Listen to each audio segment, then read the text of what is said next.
പ്രകൃതി അതിൻ്റെ ഭീകര രൂപം കൊണ്ട് ഒരു മുന്നറിയിപ്പുമില്ലാതെ ആഞ്ഞടിക്കുമ്പോൾ മനുഷ്യൻ രക്ഷപ്പെടാൻ എത്ര സെക്കൻഡുകൾ വേണം? കഴിഞ്ഞ ദിവസം വെനസ്വേലയെ പിടിച്ചുകുലുക്കിയ 7.5 തീവ്രതയുള്ള ഇരട്ട ഭൂകമ്പത്തിൽ ആയിരക്കണക്കിന് ആളുകൾക്ക് രക്ഷയായത് ദുരന്ത നിവാരണ സേനയല്ല, മറിച്ച് അവരുടെ പോക്കലിരുന്ന ആൻഡ്രോയിഡ് സ്മാർട്ട് ഫോണുകളാണ്. വിനാശകാരിയായ ഭൂകമ്പ തരംഗങ്ങൾ എത്തുന്നതിന് തൊട്ടു മുമ്പ് ഗൂഗിൾ അയച്ച ആ നിർണായക മുന്നറിയിപ്പ് എങ്ങനെയാണ് ഒരു രാജ്യത്തെ ജനങ്ങളുടെ ജീവൻ രക്ഷിച്ചതെന്ന് അറിയാമോ?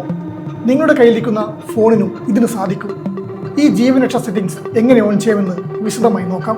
വെനസ്വേലയിലെ ഭൂചലനം ജനവാസ മേഖലകളിലേക്ക് എത്തുന്നതിന് വിലപ്പെട്ട ഏതാനും സെക്കൻഡുകൾക്ക് മുമ്പ് ഗൂഗിൾ ആ ഫോണുകളിലേക്ക് കൃത്യമായ മുന്നറിയിപ്പ് സന്ദേശം അയച്ചു. സാങ്കേതിക വിദ്യക്ക് പ്രകൃതി ദുരന്തങ്ങളെ തടയാനാകില്ല, പക്ഷേ മനുഷ്യജീവൻ രക്ഷിക്കാനാകുമെന്ന് തെളിയിക്കുകയായിരുന്നു ഈ സംഭവം. ഭൂകമ്പം വരുന്നത് ഗൂഗിൾ എങ്ങനെ അറിഞ്ഞു എന്ന ചോദ്യമാകും എല്ലാവരുടെയും മനസ്സിലുള്ളത്. അതിന് കാരണം നിങ്ങളുടെ ഫോണിനുള്ളിലെ ഒരു കുഞ്ഞൻ സെൻസറാണ്, ആക്സിലറോമീറ്റർ. സാധാരണ നമ്മൾ ഫോൺ ചരിച്ചു പിടിക്കുമ്പോൾ സ്ക്രീൻ തനിയെ തിരിയാറില്ലേ ലാൻഡ്സ്കേപ്പ് മോഡിലേക്ക്? അത് ഈ സെൻസർ ഉള്ളത് കൊണ്ടാണ്. എന്നാൽ ഇതിന് മറ്റൊരു സൂപ്പർ പവറുണ്ട്. ഭൂമിയിലുണ്ടാകുന്ന ഏറ്റവും നേരിയ കമ്പനങ്ങൾ പോലും തിരിച്ചറിയാൻ ഇതിന് സാധിക്കും. നിങ്ങളുടെ ഫോൺ ഭൂകമ്പത്തിൻ്റെതാകാൻ സാധ്യതയുള്ള ശക്തമായ കുലുക്കം തിരിച്ചറിഞ്ഞാൽ ഉടൻ തന്നെ ആ വിവരവും ഫോണിന്റെ ലൊക്കേഷനും ഗൂഗിളിന്റെ ആൻഡ്രോയിഡ് എർത്ത്ക്വേക്ക് അലർട്ട് സിസ്റ്റത്തിലേക്ക് ഒരു സിഗ്നൽ അയക്കും.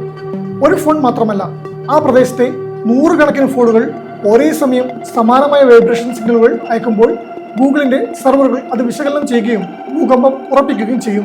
ലോകമെമ്പാടുമുള്ള 2 ബില്യണിലധികം ആൻഡ്രോയിഡ് ഫോണുകളാണ് ഈ ശൃംഖലയിലുള്ളത്. അതായത് ലോകത്തിലെ ഏറ്റവും വലിയ ഭൂകമ്പ ഡിറ്റക്ടർ നെറ്റ്വർക്ക് നമ്മുടെ കൈകളിലാണ് ഇരിക്കുന്നത്. ഇനി ചിന്തിക്കേണ്ടത് ഭൂകമ്പ തരംഗങ്ങളെക്കാൾ വേഗത്തിൽ ഗൂഗിൾ എങ്ങനെ മുന്നറിയിപ്പ് തന്നു എന്നാണ്. ഭൂകമ്പം തരംഗങ്ങളാണ് സഞ്ചരിക്കുന്നത്. ഇതിൽ ആദ്യമെത്തുന്ന പ്രൈമറി തരംഗങ്ങൾ വേഗതയേറിയതാണ്. സെക്കൻഡിൽ ഏകദേശം 6 കിലോമീറ്ററാണ് ഇവയുടെ വേഗത. പക്ഷേ ഇവ വലിയ നാശനഷ്ടം ഉണ്ടാക്കില്ല. ഇതിന് പിന്നാലെ വരുന്ന സെക്കൻഡറി തരംഗങ്ങളാണ് യഥാർത്ഥ വില്ലൻ. ഇവയുടെ വേഗത സെക്കൻഡിൽ 3-4 കിലോമീറ്റർ മാത്രമാണ്. നിങ്ങളുടെ ഫോൺ ആദ്യമെത്തുന്ന ഈ തരംഗങ്ങൾ കണ്ടെത്തി സെർവറിലേക്ക് വിവരം കൈമാറുന്നു. ഫോണിൽ നിന്നുള്ള ഈ ഡിജിറ്റൽ സിഗ്നലുകൾ പ്രകാശ വേഗതയിലാണ് സഞ്ചരിക്കുന്നത്. ഭൂകമ്പത്തിന്റെ പ്രഭവ കേന്ദ്രം വെനസ്വേലയിലതുപോലെ 341 കിലോമീറ്റർ അകലെയാണെങ്കിൽ വിനാശകാരിയായ എസ് തരംഗങ്ങൾ നിങ്ങളിലേക്ക് എത്തുന്നതിന് മുൻപ് തന്നെ ഗൂഗിൾ സെർവറുകൾ പ്രകാശവേഗത്തിൽ പ്രോസസ് ചെയ്ത അലേർട്ടുകൾ നിങ്ങളുടെ ഫോണിൽ എത്തിച്ചിരിക്കും. അപകടത്തിന്റെ തീവ്രത അനുസരിച്ച് ആൻഡ്രോയിഡിൽ 2 തരം അലേർട്ടുകളുണ്ട്. നേരിയ കുലുക്കമാണെങ്കിൽ ശ്രദ്ധിക്കാൻ പറയുന്ന ബി അവെയർ അലേർട്ടും, ശക്തമായ ഭൂകമ്പമാണെങ്കിൽ സ്വയം പരിരക്ഷിക്കാൻ ആവശ്യപ്പെടുന്ന ടേക്ക് ആക്ഷൻ അലേർട്ടും. ആൻഡ്രോയിഡ് 5ഉം അതിനു മുകളിലും പ്രവർത്തിക്കുന്ന ഫോണുകളിൽ 2023 മുതൽ ഈ സംവിധാനം ഇന്ത്യയിലും ലഭ്യമാണ്. എന്നാൽ ഇതിനായി നിങ്ങളുടെ ഫോണിൽ വൈഫൈയോ മൊബൈൽ ഡാറ്റയോ ഓൺ ആയിരിക്കണം എന്ന് മാത്രം. താല്പര്യമില്ലാത്തവർക്ക് സെറ്റിംഗ്സിൽ ഇത് ഓഫ് ചെയ്യാനും സൗകര്യമുണ്ട്.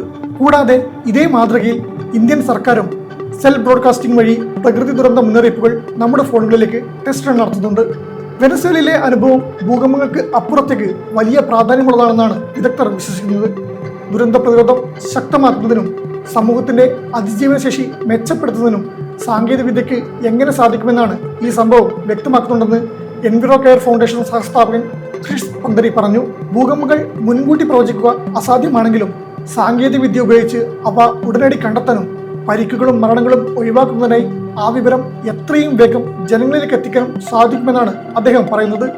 നഗരങ്ങൾ വികസിക്കുകയും അടിസ്ഥാന സൗകര്യ ശൃംഖലകൾ പരസ്പരം കൂടുതൽ ബന്ധിക്കപ്പെടുകയും ചെയ്യുന്ന സാഹചര്യത്തിൽ മുൻകൂട്ടി മുന്നറിയിപ്പ് നൽകുന്ന സംവിധാനങ്ങളിലെ നിക്ഷേപം കൂടുതൽ പ്രാധാന്യമർഹിക്കുന്നുണ്ടെന്നും അദ്ദേഹം ചൂണ്ടിക്കാട്ടുന്നു.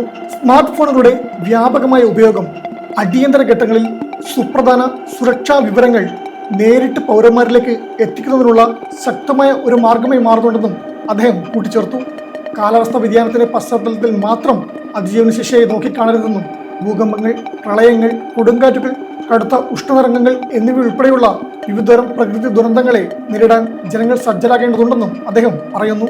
ഇനി എങ്ങനെയാണ് നിങ്ങളുടെ ഫോണിൽ ഈ അലർട്ട് സിസ്റ്റം ഓൺ ചെയ്യേണ്ടതെന്ന് നോക്കാം. അതിന് ഫോണിന്റെ സെറ്റിംഗ്സ് തുറന്ന് സേഫ്റ്റി ആൻഡ് എമർജൻസിയിൽ ക്ലിക്ക് ചെയ്യുക.